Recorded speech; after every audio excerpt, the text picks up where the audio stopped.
Hello, it is officially, well, not officially, but it is meteorological fall, which means we are now in the fall season of comic books, and this is the Comic Call. I'm back from I did a show last week, but I didn't do a show from my other, didn't do an episode of my other show, Dylan Knows, because I was in Providence, Rhode Island, which I will be talking about on this week's Dylan Knows show, which will be on Saturday at 9:30 p.m. Also, I will be doing a eulogy for my stepfather, Roger, who unfortunately passed away from cancer yesterday. That's the one reason why today's episode of the Comic Call was delayed a day, was because of the death of my stepfather. So we're doing good. Everyone's doing good, but I'm not here to talk about that. We'll talk about that on Saturday.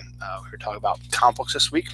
I got a bunch of comic books this week. I got one from about a month or so ago that I've been looking for, and I cheated on my comic book store. Well, I'll talk about that too when I was up in Providence, so we'll do that right now. But this is this week's the Comic Call. It is the beginning of September, so first week, not too much stuff, and there are a plethora of animal covers this week, so I will go over them. But first up, we have Bombshells United #1. Bombshells is a series been out for a while. It was originally based on a digital only, written by Marguerite Bennett, and a variety of artists worked on it, and they collected it into comic book format, and then the comic books got collected into trades. I came in late to the Bombshell story, so when I first saw it, I thought it was kind of a dumb idea, but then when I started hearing more about good stuff and I started reading it, I really, really enjoyed it, and I'm sorry for thinking it was dumb. It's actually very, very entertaining. I have all 4 trades that have been released, and I've read half of them. I was in the middle of reading the third one right now, so I got to get back on that and get caught up before I read this. But this is a brand new issue. They ended the original Bombshells, I think it was like issue 50 or something like that, and those will probably be collected into one more trade, and then this new series started. Now, I don't know if this is digital first or if this is just straight up comics, but I love the cover by Terry Dodson. It's fantastic. But this issue is written by Marguerite Bennett with art by Marguerite Sauvage. So you got a couple of Marguerites working on it. Marguerite Sauvage is one of the regular artists who works on Bombshells, so I figured it's a #1. Figured I'd get in on the ground floor and read it and see if I can understand it without having read all the Bombshells. But basically what you need to know about Bombshells is it is an alternate reality where the women superheroes were fighting crime and stopping bad guys during the war, World War II, and kicking ass and taking names. So you get Wonder Woman and Batgirl and all kinds of stuff. So it's a great series. I highly recommend it. To pick up the trades particularly, get everything condensed in one area, and get caught up really quickly that way. The War of Jokes and Riddles continues, but again, we have another interlude issue. This is issue #30 of Batman. This one is written by Tom King with art by Clayman and inks by Seth Mann. It details Kite Man. Apparently there's going to be a couple of interludes which are going to deal with Kite Man, and the rest of the story is going to unfold as it does. So this is focusing on Kite Man again. It's one of those characters that Tom King is truly fascinated on hanging on to. So we'll see. Miguel Janin comes back with issue 31 probably. So it probably needs to give Miguel a chance to get caught up with artwork as well. So they have these interlude issues that fit into the story in general, but it's kind of odd that it sort of breaks up the story a little bit, but that's just my opinion. Superman #30 is continuing the 2-issue interlude that they had that Peter Tomasi didn't write and Patrick Gleason didn't write. This is written by Keith Champagne with art by Ed Bennis, Tyler Kirkham, and Philip Tan. It's Superman as a Yellow Lantern. I guess it's an idea that Keith Champagne had and wanted to do it, and they put it into regular continuity. So artwork looks nice as it always does, and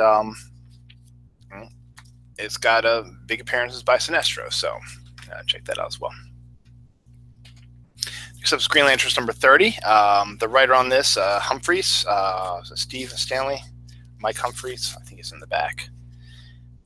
It's in the back, yeah. Sam Humphreys is going to be leaving the series very shortly, so he's going to be wrapping up his storyline soon. Art by Carla Barberi and Matt Santorelli. So It's continuing the story where the Green Lanterns are back in time, training the original Green Lantern Corps to take down the first Lantern, and that's the storyline that they're going with. And hopefully, you know, they'll take it down and it'll wrap up everything that they need to in that.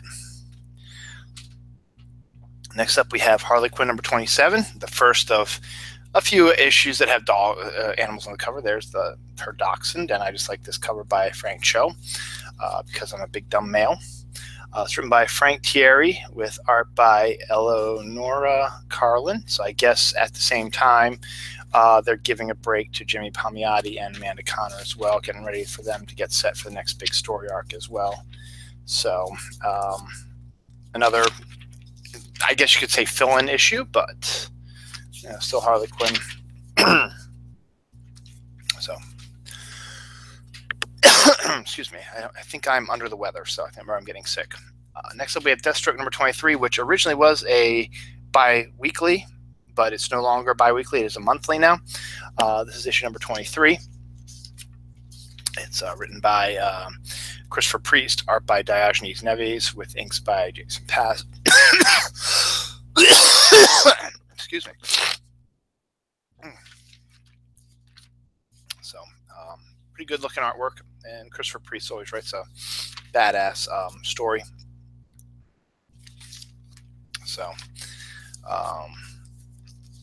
continuing with their Defiant storyline, which I think was probably going to go till issue 25, and they'll probably start something new, I would assume.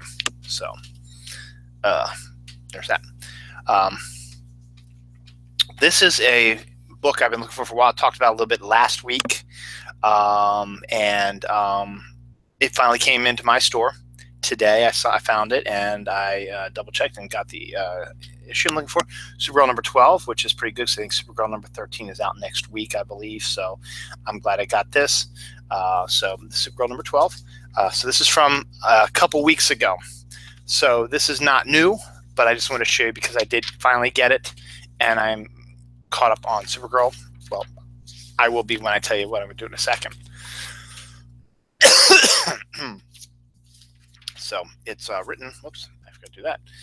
It is written by Steve Orlando with pencils by Robson Roca and inks by Daniel Henriquez. So, but I'm glad I got it. And for fans of the Supergirl TV show, they're not stealing, but they're using a lot of the stuff from that for this series as well. Ends in a cliffhanger, which leads into, before I get to the rest of the books throughout this week, a book I bought last week in Providence, Rhode Island. I discovered the big store in Providence, Rhode Island is Newberry Comics. So I cheated on my store with Newberry Comics. It was in this massive mall. It's about a block-long mall, and discovered it was in there. And I looked around. To be honest, it's comics is just the name.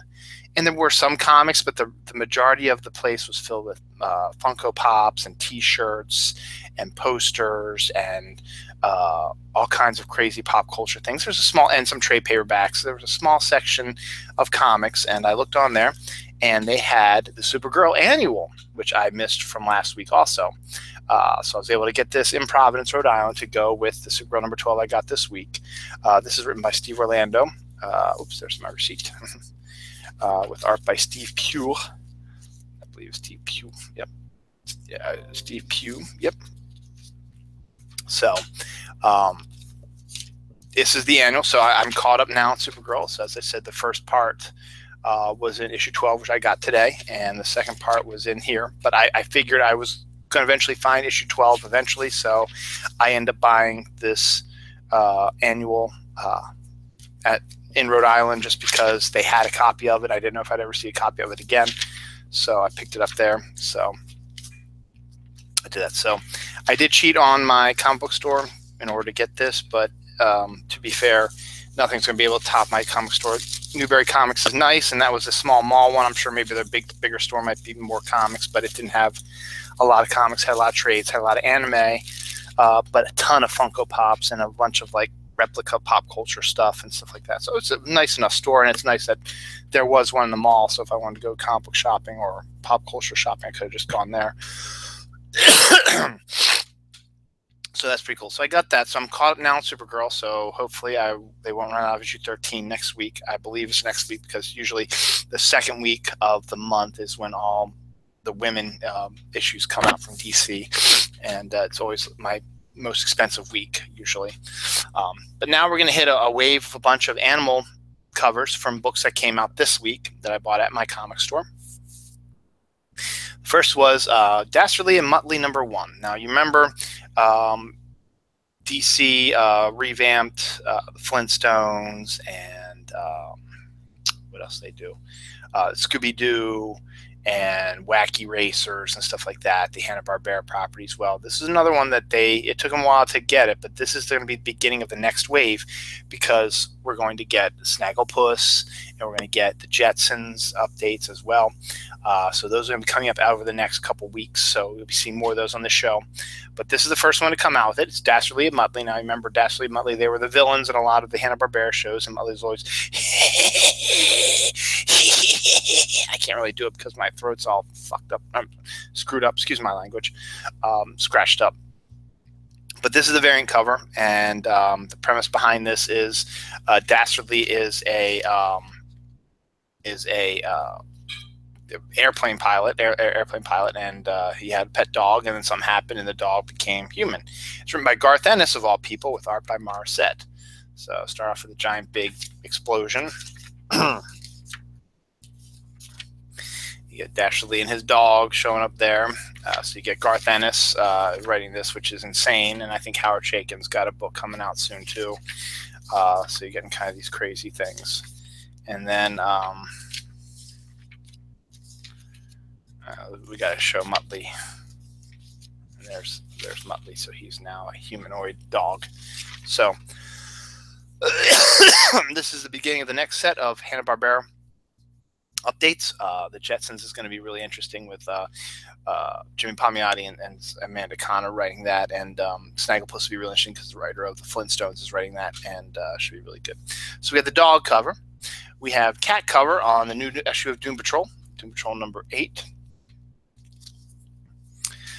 It's written by Gerard Way and Nick Darrington, or rather, I'm sorry, Gerard Waite's the writer, Nick Darrington is the penciler, and Tim Fowler is the inker. It's Doom Patrol, so it's going to be weird, bizarre stuff, crazy characters, strange situations, and yes, a humanoid cat is involved in this. So, but I figure, we had the Wiener Dog cover, we had the Muttley cover, we have the cat cover for Doom Patrol, and we also have another Corgi cover for Astro City #47. Kurt Busiek, Mike Norton as doing the guest pencils for this, and it's about a superpowered Corgi. They should call it His Good Dogs, first part of 2. Corgi goes and he fights bad guys, and then, or rather, the human turns into the Corgi, but very interesting premise, and Kurt Busiek is an amazing writer, and Astro City is an amazing comic. So if you like corgis, you may as well pick this up. So that's the fourth of the animal covers. I got another one later on in my list, but I'll do that later. That's it for DC. For Marvel, continuing the Generations saga. I don't know why I keep buying these, but I am. This is Iron Man and Iron Heart. Written by Brian Michael Bendis with art by Marco Rudy, Simon Kodransky, and Nico Leon. So again, it's combining someone who's a present day superhero with someone who is from the past, and it's all supposed to make sense in the end. There's some other good ones coming up soon. I mean, I think there's some Captain Marvel ones and Miss Marvel ones and Captain America ones and all kinds of other crazy ones. So we'll keep working on it. So we'll see. As I said, I'm not a huge fan of Marvel right now. Hawkeye #10, good series. It's one of the only ones I'm still collecting. It's written by Kelly Thompson with art by Leonardo Romero. So typical hard-boiled type of series. and some interesting stuff going on. It's a really interesting series, so you should check it out. Absolutely. Artwork looks really nice as well. Astonishing X-Men number 3. I wasn't going to buy this anymore, but then someone read this and said proof that Old Man Logan is a badass. So I bought it because I want Jim Cheung artwork, but he only did the first issue, and now they're on their third artist in 3 issues. Charles Soule's writer, Ed McGuinness penciler, Martin Morales inks. I like Ed McGuinness's artwork also, so I'm okay with that. So I guess in order to get Jim Cheung, you're going to need to give him a bunch of space. So he might be back next issue, whatever. But you got some interesting fill-ins. So this one focuses on Old Man Logan. So check it out. Also written by Charles Soule, Darth Vader number 5. Charles Soule, Giuseppe Camuncoli, and Cam Smith. Continuing basically Darth Vader year 1. It's pretty cool cover. Actually, let me show you that. And just nice artwork and Darth Vader. So you really can't go wrong with that. So that's it for Marvel. Now this is interesting. I thought Marvel had the complete rights to doing Star Wars comics because they've done Star Wars comics for everything, the prequels, the sequels, the regular series, stuff like that. Then IDW comes out with Star Wars Adventures number 1, and I don't know how they got the rights to it. Did they ask? I don't know, but it's a bunch of different stories.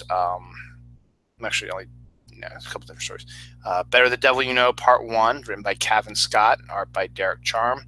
Tales from Wild Space, Stop Thief, that is by Kevin Scott with art by John Somarvia, with inks by Sean Parsons.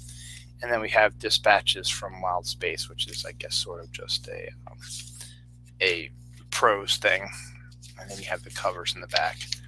So it looks kind of cartoony. You've got Rey, so Adventures of Rey, I guess before Star Wars, her adventures in Star Wars.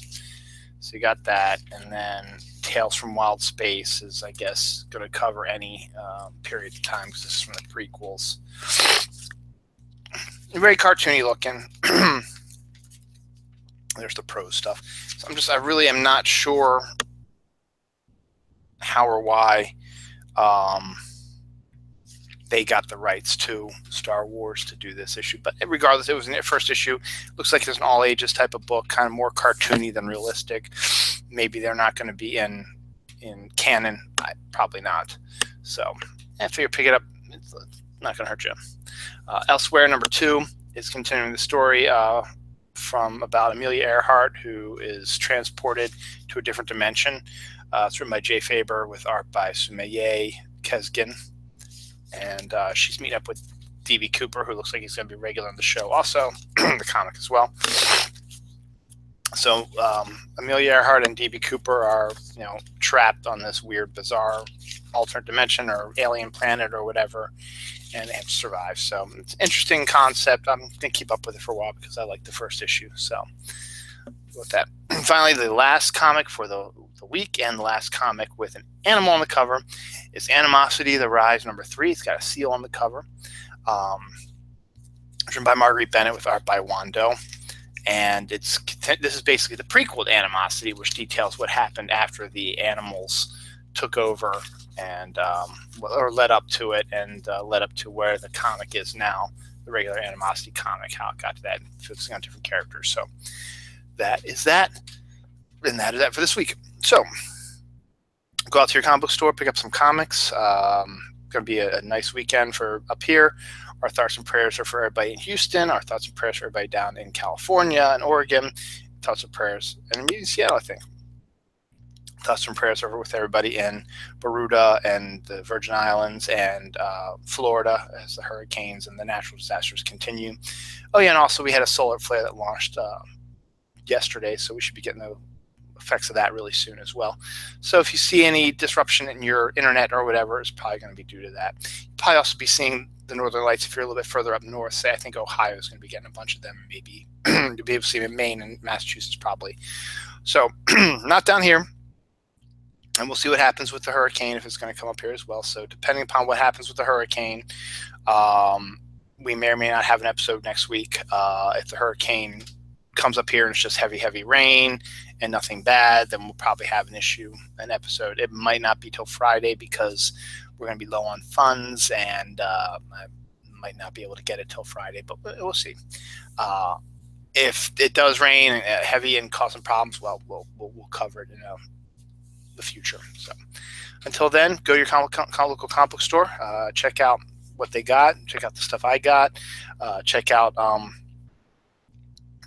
any trades if you want to get caught up on stuff like the Bombshell trades. I'd highly recommend picking them up. Astro City trades, I always talk about those. Those are two good ones to pick up. The Darth Vader, original Darth Vader story that was set in between the Star Wars movies.